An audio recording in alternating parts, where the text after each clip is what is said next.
श्री सद्गुरुवाय नमः। श्री गुरु चरणों में मेरा सत बार नमन। परम पूज्य सद्गुरु माँ द्वारा लिखित कथा कलश पुस्तक से प्रेरणादायक कहानी।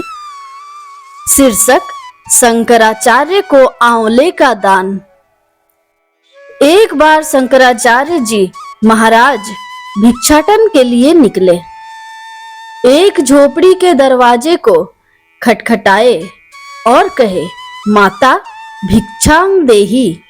दरवाजे के अंदर से आवाज आई, बाबा मेरे पास कुछ भी देने को नहीं है, मैं क्या दूं? मैं स्वयं 3 दिनों से भूखी हूं। शंकराचार्य जी ने कहा, माता दरवाजा तो खोलो। माता ने कहा, दरवाजा कैसे खोलूं? शरीर पर ढंग के कपड़े भी नहीं हैं, हम गरीब के मारे हैं। शंकराचार्य ने अपना उत्तरीय छप्पर के ऊपर से अंदर फेंक दिए, जिसे पहनकर वह दरवाजा खोली। शंकराचार्य जी का हृदय उसकी गरीबी को देखकर करुणा से दयार्द्र हो उठा। गरीबी के तांडव नृत्य को देख वे विह्वल हो उठे। उसकी दरिद्रता को दूर करने के लिए उन्होंने लक्ष्मी का आह्वान किया, माँ इस गरीब परिवार पर दया करो, इसे कम से कम इतना धन दे दो जिससे आसानी से इसका जीवन निर्वहन हो सके। आकाशवाणी हुई, शंकर इन्होंने कभी कोई सद्कर्म नहीं किया, कभी किसी को दान नहीं दिया, कभी किसी का भला नहीं किया, कभी किसी की कोई मदद नहीं की, किसी के आंसू नहीं पोंछे, कभी भी सद्कर्म में अपने जीवन का नियोजन नहीं किया। किसी सद्कर्म के आधार पर इसके घर मैं जाऊं, किस सद्कर्म के आधार पर जाऊं?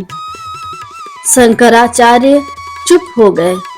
सचमुच उस वृद्धा के कर्म खाते में कुछ भी ऐसा नहीं था जिसके आधार पर लक्ष्मी उनके घर आती। शंकराचार्य उससे सद्कर्म कराने का उपाय ढूंढने लगे। अनायास ही उन्हें झोपड़ी में एक सूखा आंवला दिखा। उन्होंने वृद्धा माता को उसे दान देने को कहा। वृद्धा के द्वारा दान दिए आंवला को बड़े ही प्रेम से पा लिए। वृद्धा का एक सद्कर्म बना और इस सद्कर्म का आधार लेकर वे पुनः मां लक्ष्मी का आह्वान किए। इस बार उनकी पुकार सुनी गई और कहते हैं कि उसके झोपड़ी में सोने के आंवले बरस गए। ठीक ही कहा गया है, येन केन विधि दिन्हे दान कर ई कल्याण। ऋग्वेद में भी कहा गया है, उतो रयि प्रीणतो नोपदश्यति, अर्थात दान देने वाले की संपदा घटती नहीं बढ़ती है। इससे हमें क्या शिक्षा मिलती है? शिक्षा यह मिलती है कि श्रोत्रिय सिद्ध संत ब्रह्मनिष्ठ सद्गुरु को दिया गया दान, उनकी सेवा में लगाया गया धन, समय शक्ति श्रद्धा अनंत गुना होकर फलित होती है। इसलिए शास्त्रों में कहा गया कि गुरुद्वारे, तीर्थों, देव मंदिरों अथवा जहाँ संत का निवास होता हो, ऐसे स्थानों पर किया गया पुण्य जहाँ सहस्त्र गुना अधिक सद्कर्म के रूप में आता है, वहीं वहां पर किया गया पाप भी सहस्त्र गुना अधिक दुख देता है।